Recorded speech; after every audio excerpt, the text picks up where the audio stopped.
All right, so this is this right here. I bought this last week.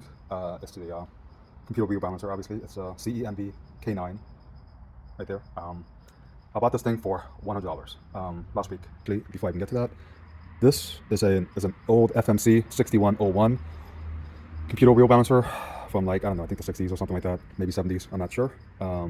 But this thing weighs like either 400 or 600 pounds, anywhere between there. I picked it up for $50, knowing that I could make up the get my money back from scrap metal. It does not work right now. I fixed a few things on it, but it comes down to control board. That control board is not working. It keeps popping the internal fuse. So anyways, but this came with all the stuff right here. All these cones. So one thing that was great is this large cone right here. And I tested it out, and he actually didn't know how to mount the bigger 3/4 inch wheel. Um, so I took that wheel entire with me, and he didn't know how to do it. So when I tried it, it was wobbly.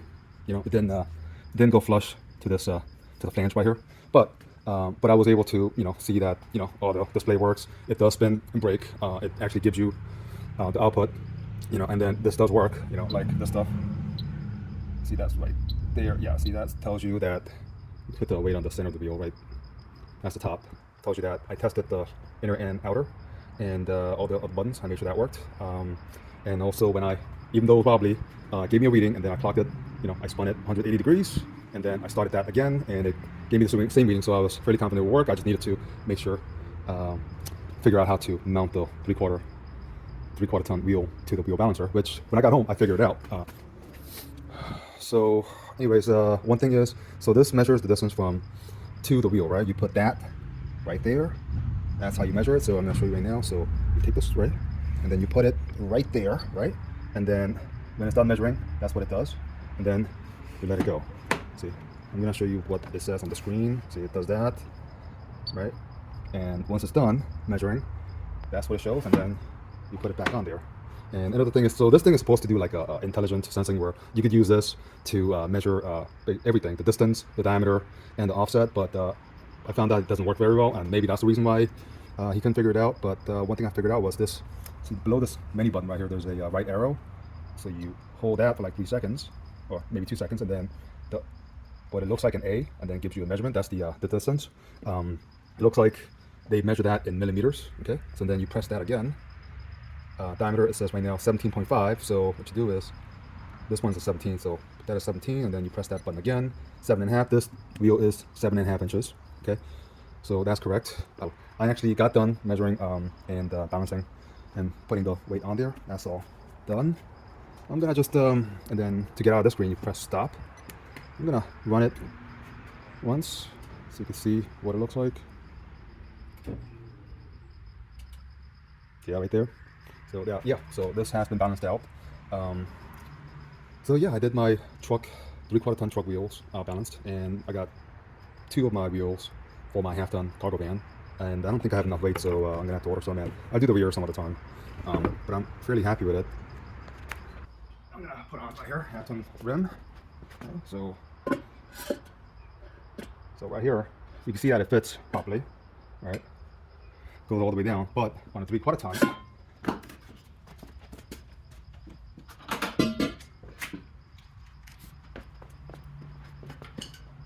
it doesn't work because this cone is not big enough, so it just wouldn't work. Let's see right here. Yeah, so I'm gonna just press down on my knees. Yeah, so you can see how this cone is not big enough to center this thing properly. So yeah, initially I balanced my wheels using the bubble balancer. It wasn't too bad. It really wasn't too bad. I did all 4 of my wheels with the bubble balancer, and worked out just fine. I could feel a little bit of dynamic imbalance when I was on the highway, but it wasn't like really bad or anything. And I was actually just gonna stick with the bubble balancer, but I couldn't do the 3/4 ton wheel with that. And to buy an adapter, I was looking for an adapter. Companies don't make them anymore for some reason. There's plenty of bubble balancers, but no adapter for the 3/4 ton or 1 ton wheels. So actually, I take that back. There's a guy that sells brand new machined adapter for $250, which, I mean, come on, who wants to buy the adapter for $250? I mean, I could understand maybe if it was like $60, you know, that it would be easy to sell. But so I was actually looking for a lathe, which I missed out on some lathes that and that's fine because I actually worked out and I got this one last weekend. So I got done. This is the I already did that one, so got done with the second front wheel, and I will just do the rear wheels after I get some more wheel weights. I do have some stick-ons, but I don't really like using them. I would only do it for aluminum wheels. I think it's just so much easier with the clip-ons. But anyways, yeah, I'm out $50 on that old wheel balancer, but it gave me all those cones, wheel width measuring tool, and most importantly, the giant cone that I needed for my 3/4 ton wheel. So that worked out great. So $50 well spent, and I could get my money back from scrap metal anytime if I want to. And this one's 100, and I spent like $50 on gas to go get it, plus 4 hours drive time. But that was worth it. Yeah, there's some incredible deals that can be had, but you have to be really, really quick to get it. And I didn't think I was gonna get this one, but I did. Got lucky because the guy really didn't know how to get this working correctly. And so, and he was happy to get rid of it because he didn't have the space anyway. He said he would keep it. He would have kept it if he had the space. But anyways, cool, man. Hope you have a good Memorial Day weekend. Hey, you know what? I'm actually gonna clarify a few things. I mentioned how I did it, but I thought I'd just show it. So, first thing I want to show is the half ton wheel. So this is a Chevy 6-lug half ton wheel. Okay, that's what it is. Okay. Now, so just want to clarify, so this machine came with 3 different cone sizes, and I'll show them right now. So it came with 3 different cone sizes, right? And this is the one I would use for half ton Chevy wheel that I have. Okay. So it comes with like the smaller one, which is not very useful for me. And I do have the biggest one that it came with. I could possibly use it for the half ton wheel, but I'm finding that this medium sized one is actually the best. So the standard way of putting the tire and wheel to balance is so you got your spindle, and then you put your cone in. Okay, cone first. Okay, and then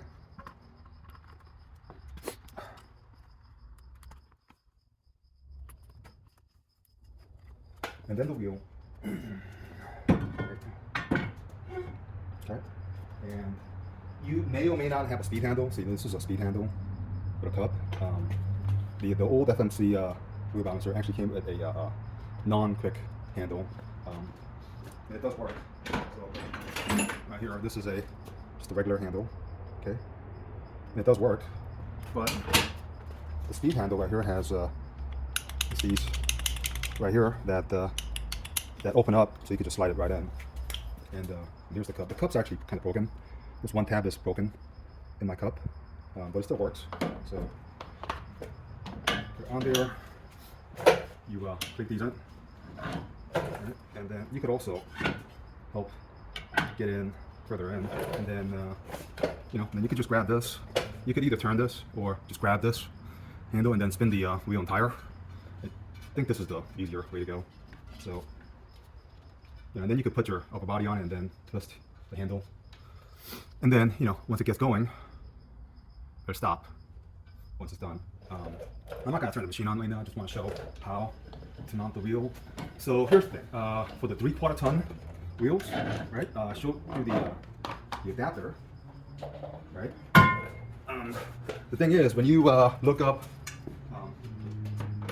the adapters for 3/4 ton wheels, especially for the, I didn't look it up for the other machines except the CEMB K9 model that I have, right?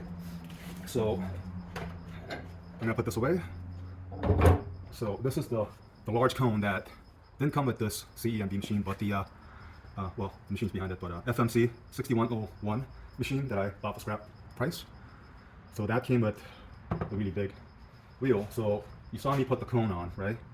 On the half ton wheel, but I can't do that because see this part, the middle part right here goes in.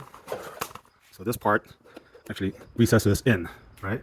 But when you put this large cone in, if you go all the way in, it meets the flange. It can't go in anymore. So that's why the 3/4 ton wheel wouldn't go all the way. It would stand out a little bit, and it was wobbling.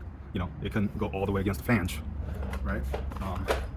So when I looked up the CEMB truck wheel adapter, there's a extension piece that goes on the flange, and then comes with a bigger cone, and then you're supposed to put the wheel on, and then the adapter, the wheel, and then the cone, right? And that adapter is like a few $100s. So when you look it up, the cheapest thing you're gonna see is like, I think, $400 or something like that. And this other kit that's more extensive is like $1,000, which, I mean, you could buy a brand new, you know, wheel balancer for $1,000 on eBay by itself. Sometimes you could even buy the tire changer and wheel balancer at like really low price that I've seen. I've actually seen one set go for like $1,400, and then another set go for like just over $1,000 for some reason. I don't know if the seller will honor that deal or not. I don't know, but I've seen those deals. So anyways, so instead of buying, you know, even the cheapest kit that comes with the extension piece for the flange and the big cone, I didn't want to spend that money, and I was trying to figure out how to do that. So anyways, what I did was put the wheel in, right? Well, you know what? Actually, before that, I'll just show you right here. So right here, if I put the cone in this way, right, the small part first, you see, it clicks in, it goes in a lot more, right? So when I saw that, I was like, oh, I don't need an adapter. What I have to do is put the wheel in first. Shit. This is a old split rim that I'm gonna be scrapping. So anyways, let's get a better angle. Yeah, there we go. So I put the wheel on the cone because it's got a lip on the smaller part, and then and on this side there's actually two different ways to go about it. So you could either go with a smaller cone. So I have two sizes cones that would fit, that came with the machine. I could either go with this one, right, or this one. And what I could do is, instead of using the cup, I could just go against the speed handle itself. There actually is an adapter that you could get, like a small adapter, but I don't know, it seems to work okay. I mean, I'm just showing you this on like how you could work with what you got instead of like buying crap, you know? So right here,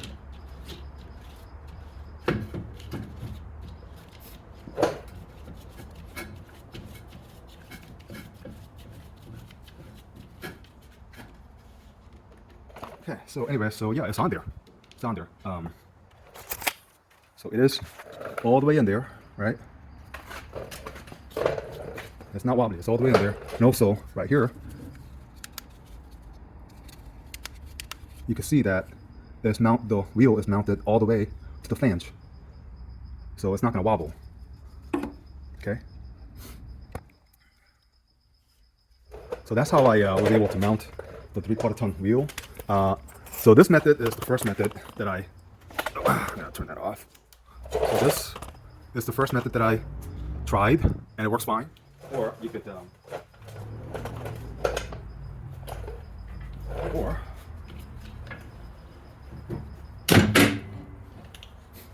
or you could use the cone, the cup. I mean the cup. So, or you could use the cup. So in my case, I was able to use the cup because the diameter was such that I was able to fit it right over. It was just the right size. If this cone was any smaller, it would not have worked. So it was just enough to get over. So I thought this was the slightly better way of doing it.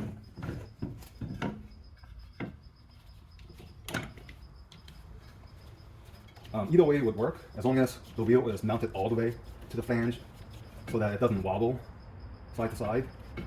That is actually true to the flange, so it could spin it and get a good reading.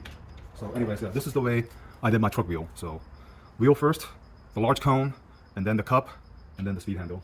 Or, you know, if you don't even have the cup, you could actually just use one of the the cones, put it in small side first, and then put the speed handle directly to it. But as long as the speed handle isn't messed up, that it's actually flat, So